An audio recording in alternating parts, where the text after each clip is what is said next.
mes petites perles, la perle et la crée de retour. Et aujourd'hui je suis dans un mood vert néon parce que c'est la tendance et que j'adore ça. Enfin bref, donc pour cette nouvelle vidéo, je vous ai préparé un tech talk qui se fera en deux parties parce que voilà, je trouve ça... J'avais pas envie de tout condenser en une seule vidéo, en plus ça me permet d'avoir deux vidéos à la suite, donc c'est parfait.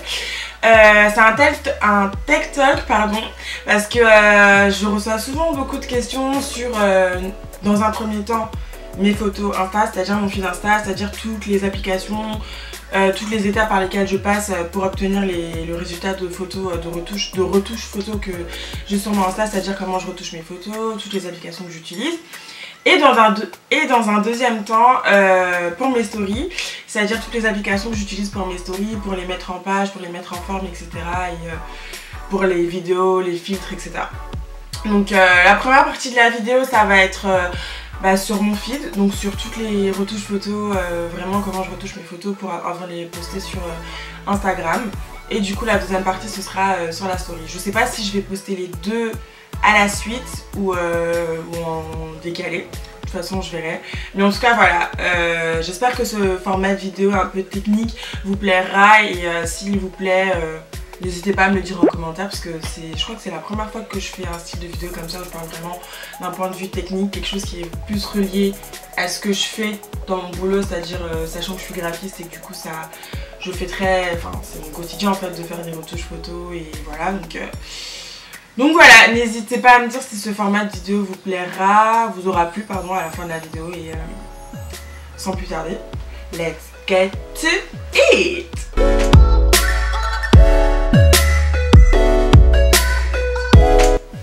Alors, pour modifier mes photos, donc déjà il faut savoir que l'appareil que j'utilise pour prendre mes photos, pour prendre toutes mes photos que je fais sur Insta, non, déjà faut savoir que la majorité, ou en tout cas 95, même 97% des photos que je prends sur mon Instagram, que vous pouvez voir sur mon Instagram, sont des photos prises à l'appareil photo. Pourquoi? Parce que déjà de 1, vous appellerez ça peut-être de la déformation professionnelle, mais je suis très à cheval sur la qualité de mes photos et même si j'ai un iPhone 8 Plus et que la qualité photo oui est certes mieux, elle sera jamais aussi bien, enfin en tout cas vu que j'ai pas d'iPhone X, je sais pas, j'ai jamais testé, même si la qualité d'un iPhone 8 Plus est vraiment bien, je préférerais toujours la qualité d'un appareil photo, tout simplement parce que mes photos en fait, l'appareil photo que j'utilise c'est un Canon 100D, ça fait un bon moment que j'utilise, je crois que depuis que j'ai mon blog, ou à peu près, ouais ça va faire 5 ans que je l'ai. Et franchement il me sert plutôt bien. Pourquoi j'ai choisi celui-là? C'est parce que c'est un réflexe, mais un des plus petits réflexes de Canon, le 100D, c'est-à-dire qu'il pèse pas lourd et que du coup je peux l'emmener partout. Et j'ai deux objectifs que j'utilise, j'ai un 18-55 et un 50 mm. Wow, un 50 mm que j'ai d'ailleurs ici. Un 50 mm que j'utilise et... donc c'est les deux que j'utilise le plus souvent, le 50 mm sachant que c'est une focale fixe. Je vais commencer à parler peut-être trop technique, mais en gros pour vous expliquer, le 50 mm c'est à dire qu'on peut pas zoomer en fait, c'est la même distance et en fait c'est la personne qui prend la photo qui est obligée de bouger. Et ce qui fait que en fait ce qui est bien avec le 50 mm c'est que vous avez une bonne profondeur de champ. Vous voyez les photos qu'on voit où le personnage est hyper net et le fond est beaucoup plus flou, ça fait un très joli flou, avec le 50 mm c'est parfait. Et pour tout ce qui va être photo détails, zoom, etc. c'est aussi hyper bien parce que ça fait un bon flou artistique et c'est vraiment très beau. Et le deuxième objectif que j'utilise c'est le 18-55 qui est l'objectif de base qui vient avec un appareil Canon quand on en achète un, avec le boîtier. Et celui-là il me sert un peu, c'est la base quoi, donc voilà c'est celui que j'utilise aussi beaucoup pour mes photos, surtout pour mes photos grand angle quand c'est pas des portraits ou quand c'est des photos un peu plus justement où il y a plein de paysages etc. Donc voilà, niveau matériel ce que j'utilise, sachant que le 18-55 du coup c'est pas une focale fixe et que du coup on peut zoomer.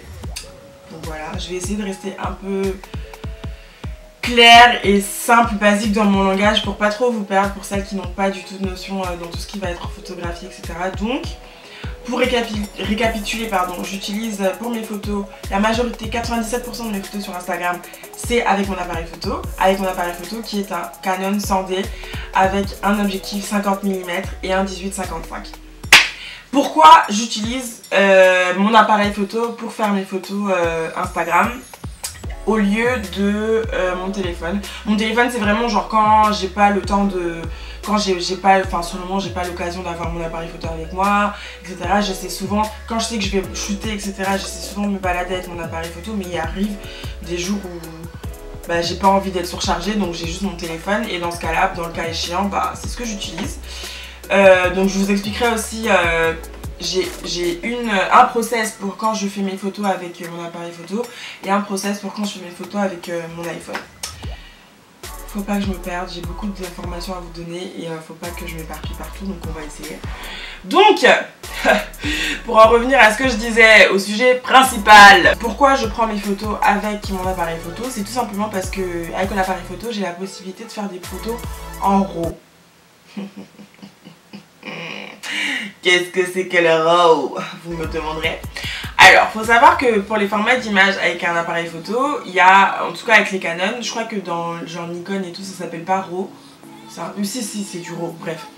Donc, vous avez ce qu'on appelle le JPEG. Le JPEG, c'est le format d'image que tout le monde utilise, enfin, c'est le format basique.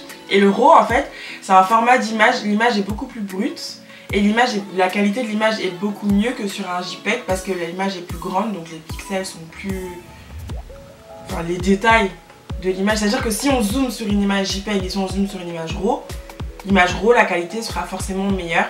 Et la RAW, en fait, c'est un traitement qu'on fait, c'est brut, et après la RAW, on peut l'exporter en JPEG ou en d'autres formats PNG, etc. Enfin bref, on s'en fout. Mais du coup, moi, je préfère utiliser le RAW parce que j'ai un plugin sur mon ordinateur, Photoshop. Donc Photoshop étant la première étape par laquelle je passe pour modifier mes photos. Il y a un plugin qui s'appelle le plugin Camera Raw qui permet justement de pouvoir modifier les photos RAW. Et en fait, l'avantage, c'est que il y a plus de... On peut traiter, on peut gérer plus de paramètres et plus de réglages sur un format RAW que sur un format JPEG, en tout cas dans Photoshop. Parce que après, il y a un autre logiciel aussi, Lightroom, que je pense que tout le monde connaît, qui permet justement de pouvoir modifier les JPEG aussi bien que les RAW. Mais vu que moi j'utilise Photoshop et que je suis à l'aise dessus, j'ai mon Camera Raw, en fait j'ai mon plugin Camera Raw. Donc je prends mes photos en RAW, je les prends jamais en JPEG, j'ai toujours mes photos, la base de mes photos c'est du point CR2, point RAW, enfin c'est du RAW quoi, donc le format brut, et que je modifie dans Photoshop. Donc la première étape, comme je disais, de mes retouches photos, c'est Photoshop. Et pour ce faire, en fait, j'ai un filtre que j'utilise tout le temps et c'est un set de filtres en fait VS Code. Donc si vous connaissez l'appli VS Code Cam, c'est un set de filtres VS Code adapté justement pour le plugin Camera Raw que j'ai téléchargé sur internet. Et du coup, le filtre que j'utilise souvent, c'est le Fuji Superia 400. C'est ça je crois, Fuji Superia 400. Et donc c'est le filtre que je mets. Après il y a plein d'autres filtres et tout. Moi c'est celui que j'ai choisi d'utiliser et que j'utilise tout le temps pour qu'il y ait une cohérence dans mon feed. Si vous remarquez, à peu près mes photos ont toujours les mêmes tons. Donc c'est le filtre, c'est la base que j'utilise. Donc je commence par, comme je disais, Photoshop. Je modifie mes photos sur Photoshop. Camera Raw, en RAW directement. Et avec mon filtre Fuji Superia 400 de la gamme VS Code Film, pardon. Je fais tous mes réglages, blablabla. Et une fois que j'ai fini mes réglages sur Photoshop, je l'exporte en JPEG. Et une fois que je l'ai exporté sur JPEG, je l'envoie de mon ordinateur à mon téléphone. Et c'est là que toute la magie va commencer à opérer. Let's go! Donc une fois que j'ai exporté mon image en JPEG de mon Photoshop, je l'envoie donc sur mon téléphone. Et la première appli par laquelle je passe, parce que oui, il y a plusieurs étapes, vous allez me dire, à la fin vous allez me dire, ok, la meuf elle passe par genre 10 000 étapes avant d'obtenir son résultat. Ouais, no choice, parce que il y a des fonctionnalités que j'aime sur chacune des applis que j'utilise. Donc une fois que j'ai envoyé ma photo sur mon téléphone, la première étape par laquelle je passe, c'est VS Code, du coup, VS Code mais format téléphone, VS Code Cam, qui est une appli qui offre une multitude de filtres, vraiment c'est ouf, genre une multitude de filtres. Donc j'importe mon image sur mon feed VS Code et donc vous avez des filtres, des filtres déjà tout faits par VS Code. Moi j'ai acheté toute la gamme pour avoir la possibilité d'avoir vraiment accès à tous les filtres, mais de base quand vous téléchargez l'application, je crois que vous avez un certain nombre de filtres disponibles, mais le reste, il y a d'autres filtres que vous devez justement payer pour pouvoir y avoir accès. Je crois que le filtre que moi j'utilise, le A6, et de base gratuit, donc pas besoin d'acheter, mais moi j'ai acheté parce que ça me permet aussi pour mes vidéos, parce que ce qui est bien avec VS Code, c'est qu'on peut aussi modifier et rajouter des filtres sur les vidéos. Donc souvent pour mes vidéos YouTube, quand j'ai envie de donner un mood, une ambiance, j'utilise VS Code. Et donc moi j'ai mes paramètres prédéfinis, et les paramètres prédéfinis, c'est-à-dire que j'ai fait mes tests en utilisant mon filtre, en mettant tous les réglages, luminosité, contraste, etc. Et après je peux justement, si le résultat me plaît, je peux enregistrer le paramètre. Et du coup en fait à chaque fois que j'importe une nouvelle photo dans VS Code, j'ai pas besoin de refaire tous les réglages par lesquels je suis passée, tout est déjà enregistré, donc j'ai juste à cliquer sur mon paramètre prédéfini et ça se fait tout seul en fait. Donc voilà, c'est plutôt pratique. Oh my god! Donc voilà, donc une fois que je suis passée par VS Code, donc pour rappel, le filtre que j'utilise c'est le A6 de la gamme A en fait, c'est des tons un peu chauds, orangés, de la gamme A6, et personnellement j'utilise en fait, ce qui est bien c'est que les filtres aussi on peut régler en fait l'intensité du filtre. Donc moi je suis à peu près à 7,5 sur l'intensité de mon filtre, parce que sinon après je trouve que c'est trop contrasté. Vous pouvez faire selon vous ce que vous recherchez, et en fait selon vos goûts, etc. Vraiment les retouches c'est vraiment aussi quelque chose de très subjectif. Donc moi c'est comme ça que j'aime avoir mes photos, pas trop contrastées mais en même temps un peu quand même. Donc voilà, je le mets à environ 7,5 d'intensité. Et je rajoute aussi de la température chaude à 1 point. Voilà. Et donc une fois que j'ai fait ça, ah oui, une option aussi que je rajoute du grain, parce que j'aime pas trop quand mes photos sont trop lisses, j'aime bien avoir un peu de grain. Donc VS Code a la fonctionnalité grain, donc je rajoute un peu de grain à environ 4 d'intensité, 4 à la valeur 4. Et une fois que j'ai fait tout ça, j'exporte ma photo.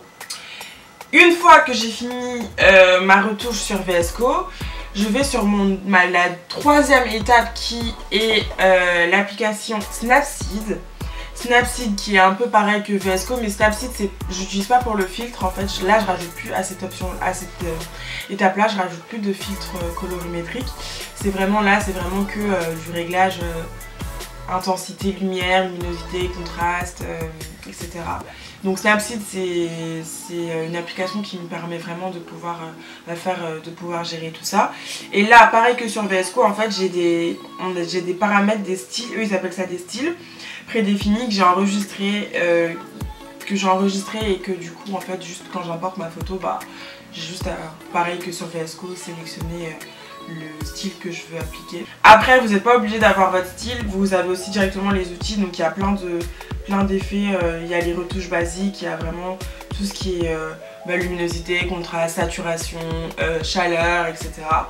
Je crois que moi dans le filtre prédéfini que j'utilise souvent sur mon Insta, j'ai rajouté un peu plus de chaleur, c'est-à-dire je le rends mes tons un peu plus jaunes, vu que mon feed est très jaune.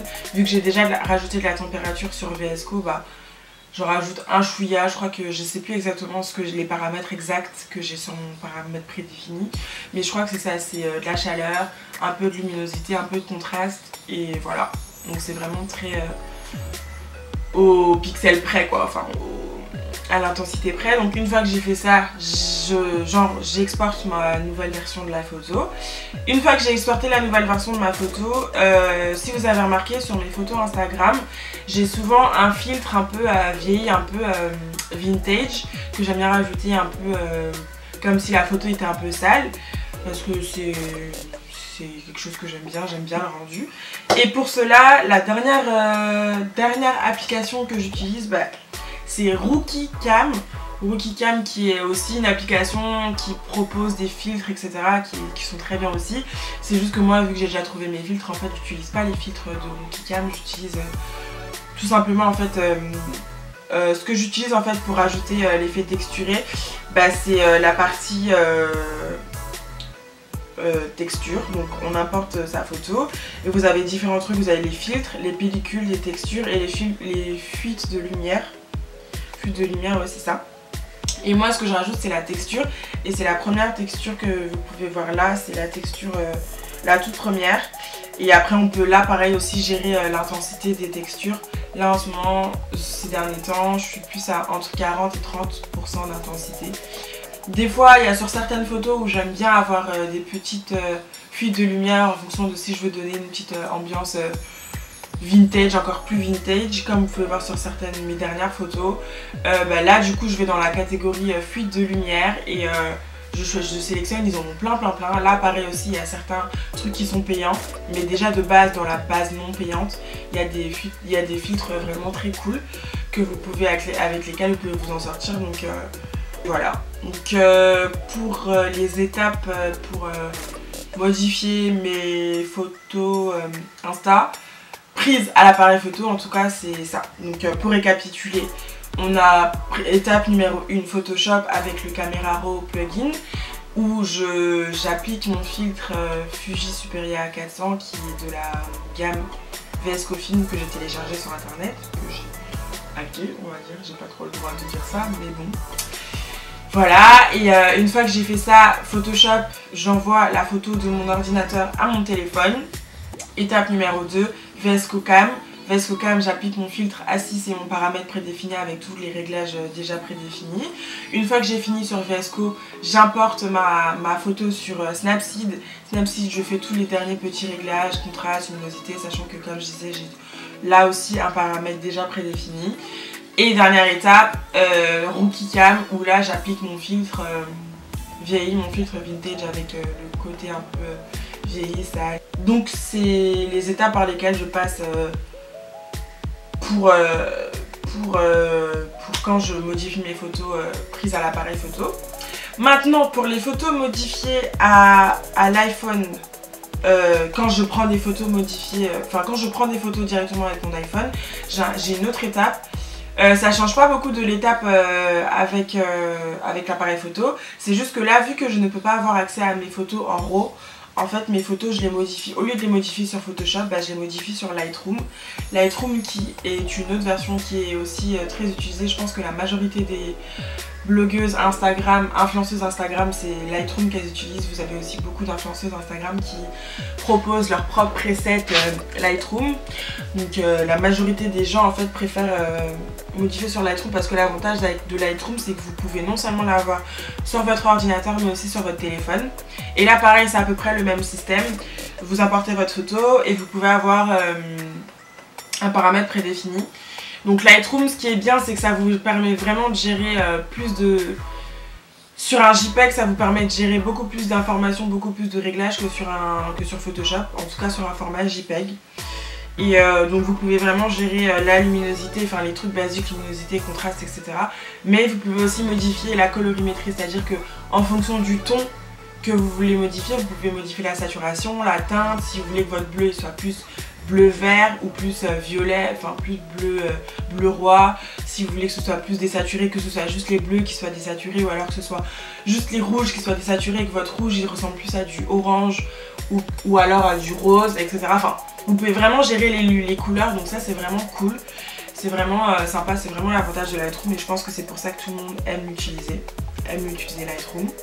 Donc ça c'est vraiment super. Donc une fois qu'on a fait tous les réglages, couleurs, luminosité, etc. Vous êtes satisfait de votre paramètre prédéfini, vous pouvez l'enregistrer. Ce qui est bien, c'est que vous pouvez même copier-coller en fait des paramètres d'une ancienne image que vous aviez bien aimé, comment vous l'aviez modifié. Vous pouvez copier-coller les paramètres et ça vous met en fait exactement les mêmes paramètres que vous aviez mis sur l'image précédente. Ou tout simplement pareil que sur VS Code ou sur Snapseed, vous pouvez enregistrer vos paramètres prédéfinis et du coup à chaque fois que vous importez votre image vous avez juste un clic à faire et ça vous met les paramètres prédéfinis directement. Une fois que je suis passée sur Lightroom et que j'ai enregistré ma photo, bah là en fait je reprends les mêmes étapes que après Photoshop en fait quand je suis sur l'appareil photo. J'enregistre ma photo Lightroom et après du coup je passe VS Code, Snapseed et Rookie Cam. Donc vraiment du téléphone à l'appareil photo, la seule étape qui change c'est la première étape en fait, c'est à dire que sur téléphone, vu que je peux pas le faire en RAW, bah, je passe directement par Lightroom, sachant que les réglages de Lightroom sont exactement pareils que sur Photoshop Camera Raw. La seule différence c'est que du coup quand je suis en JPEG et que quand je suis sur Lightroom, je ne peux pas avoir accès à mes filtres VS Code Film téléchargés sur mon ordi, donc j'essaie à peu près en fait avec les paramètres prédéfinis que j'utilise sur Lightroom, j'essaie de reproduire en fait mon filtre VS Code sur l'ordi, donc pour avoir à peu près la même date et que ça reste un peu cohérent. Je ne sais pas si tout ce que je viens d'expliquer était assez clair, je l'espère en tout cas, mais en tout cas voilà vraiment les différentes étapes par lesquelles je passe pour quand je suis en format appareil photo et quand je suis en format photo prise à l'iPhone. Une fois que j'ai fini de modifier toutes mes photos, une application que j'aime bien utiliser et qui me permet justement pour les personnes qui aiment bien avoir une cohérence dans leurs photos et avoir un aperçu de ce que pourrait donner leur feed avant, en rajoutant cette photo avant de publier, pour savoir, moi j'aime bien me dire ah cette photo là je la publierai plutôt là parce que ça va bien avec cette ligne là, etc. Moi j'aime bien travailler un peu mon feed comme ça. L'application que j'utilise c'est Unum. Unum qui est une application qui permet justement de pouvoir gérer en amont comment on va gérer ses posts, la disposition pardon, de vos posts. Ce qui est bien c'est que vous pouvez uploader, vous avez plein de, je crois que vous avez 18 cages libres. Vous pouvez uploader vos photos et vous pouvez justement les bouger en fonction de... Vous avez en fait un aperçu de votre feed déjà publié sur Instagram et après vous avez un aperçu de ce qui pourrait être publié après. Donc vous pouvez bouger vos photos, voir à peu près où est-ce que vous voulez les mettre, etc. pour avoir un aperçu en fait de ce que viendrait votre feed avec vos photos futures. Elle vous permet aussi de pouvoir rentrer vos légendes directement, vos captions, avec directement vos hashtags.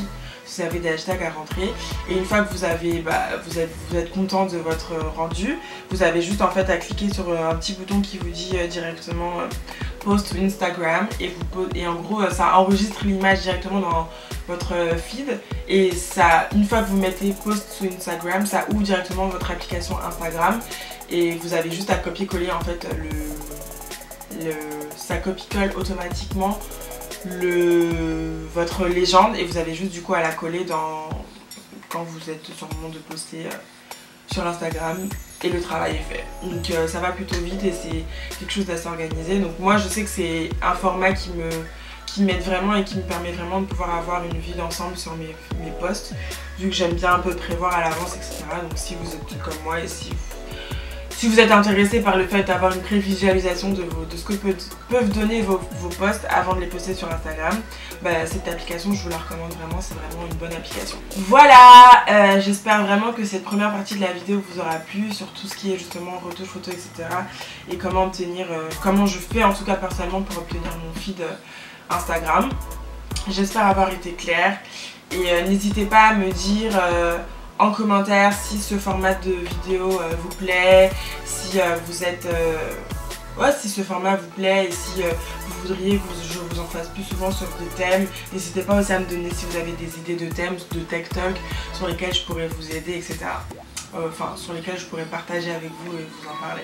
Je vous fais plein de gros bisous et à la prochaine. Mouah.